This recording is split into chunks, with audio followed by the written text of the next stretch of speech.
The study of UFOs is anything but harmonious. UFO researchers are often their own worst enemies, engaging in character assassination, backbiting, and disinformation. So when a new and incredible source of UFO information comes along, the UFO community tends to take it with a grain of salt. Tonight in part 4 of our series, UFOs, the Best Evidence, George Knapp introduces us to a UFO source known as the Falcon. One of the biggest UFO stories of 1989 was the taping of a conversation that allegedly took place between Space Shuttle pilot John Blaha and NASA concerning an alien spacecraft. Houston, this is Discovery. We still have the alien spacecraft under observance. Was this actually the voice of Blaha talking about a UFO? People wondered. Voice comparisons were made to find out. Houston, this is Discovery. We still have the alien spacecraft under observance. It's a shame we can't be here all the time with a permanent manned space station. We ought to get in that direction. The man largely responsible for publicizing the alleged Blaha tape was Bob Exler, a former NASA mission specialist. But that was 1989. This year, Exler says it was all a hoax, and the government did it. There's an experimental transmission facility by the Air Force in the geographic location of the origin of the transmission. The National Security Agency is located within that area. It's a hoax of unknown origin, but there's room for speculation. It just is too good a hoax for someone to just contrive and come up with. Exler and others suspect that distortion and disinformation are the government's primary tools for dealing with the UFO topic. Journalist Bill Moore can recite a long list of examples of how the government has spoon-fed bogus UFO information to gullible researchers. Moore admits he even played a role in one such scheme. Moore alleges the official lying dates back to the 1940s, when the Air Force began studying UFO cases. 80% remained unexplained in 1949. Yet they were telling the public at that time, in public press releases dated the same month, that only 10% remained unexplained. Flat out lie to the press. At the time, the press couldn't say different, but now, 40 years later, with freedom of information and access to that document, it's clear they lied to the press. Why did they do that? And all the way through, you can trace a deliberate pattern of disinformation, deception, the laughter curtain, the ridicule, the debunking, the UFO bashers that come out, there's still a few of them around, and say that anybody involved with UFOs is a crackpot. Anyone who knows UFOs knows the brilliant but arrogant Bill Moore. His fingerprints are all over the foremost cases and questions in ufology. He and Stan Friedman are primarily responsible for painstakingly documenting the Roswell incident, the apparent crash of a UFO in New Mexico in 1947, which is perhaps the best documented UFO case of all. The so-called MJ-12 documents, which allege that a secret panel of scientists and military men are in control of a UFO cover-up, first surfaced in an anonymous mailing to Moore's close friend, film producer Jamie Chanderay. The UFO community is deeply divided over the legitimacy of the MJ-12 papers. Even more controversial, though, is Moore's reliance on an informed source codenamed Falcon. The entire historical aspects from day one, from the first sighting near Mount Rainier to recently, I think within the last 5 years, is contained in a large book that we refer within the intelligence community as a Bible. Can you give me a physical description of these aliens? A creature about 3'4" to 3'8" tall. Their eyes are extremely large, almost insect style.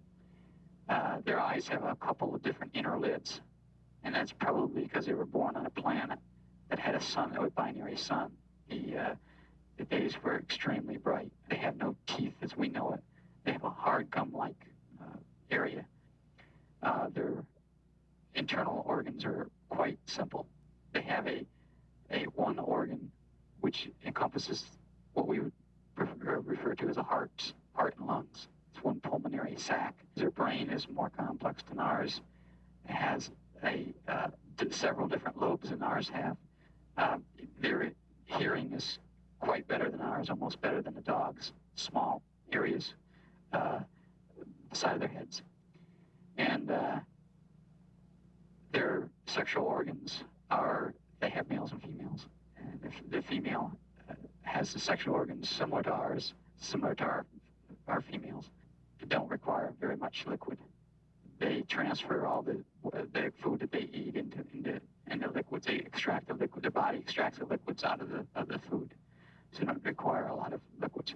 But they have been able to eat some basic food products, vegetables and fruits that we would eat. But I believe they have problems digesting our meat products, and I don't believe that they eat meat on their planet. Falcon is one of a dozen alleged intelligence operatives who've been funneling information to Moore and Chandray. The other sources have also been assigned bird-like code names, including Condor and Hawk. Falcon in particular has vocalized support for many of the same UFO positions defended by Moore, namely the existence of MJ-12, the legitimacy of the Aquarius document, which alleges that flying saucers are being tested in Nevada, and the reported plot to withhold UFO information from the public. Moore and Chandray have, for the first time, produced a videotape for mass distribution, sort of Falcon's greatest hits. Our job out there in the field was to investigate sightings, landings, or contacts with UFOs or UFOs extraterrestrials in a way that we wouldn't draw attention to the public. So we had to do our investigation through covert means. And that's why we were disguised or under cover of military or other federal agencies when we were investigating these UFO sightings. We run it just like we would run an intelligence operation. We would solicit either witting or unwittingly. We recruit these people just as an intelligence officer would recruit an agent in a foreign country to provide us information on these sightings. We've used newspaper personnel, wittingly and unwittingly, and we've used scientists, or we have posed as scientists. Well, sometimes when you deceive the public, you're protecting the public. And I certainly would protect the public in deception operations if it was for their own good. But some aspects of this UFO investigations that have occurred over the years have no reason to be withheld from the public.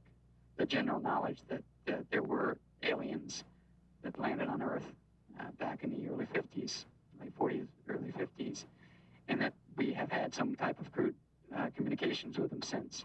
Moore and Chandray say they have independent confirmation that Falcon is or was an intelligence operative, but even some of Moore's closest contemporaries have reservations about the material. This whole business about Condor and Falcon and guys putting out documents with false statements in them, I've seen some, and I've tried to stay away from it. I try to work with something I can get my mitts into. I'm convinced, for example, that Falcon and Condor, the alleged agents who spoke on the UFO Cover-Up live program in October 1988, were embroidering a lot of the information they gave out. I'm absolutely convinced that some of that was disinformation, but the important thing is that they are confirming that there has been contact. Contact has been established. Moore's UFO enemies are less complimentary. They think Falcon and Condor are trying to use them as pigeons. There's a widespread assumption that Falcon is a former Air Force intelligence officer named Richard C. Doty, who is infamous in UFO circles for gleefully misleading researchers. Some have alleged that Moore is either an agent himself or is at least on the disinformation payroll.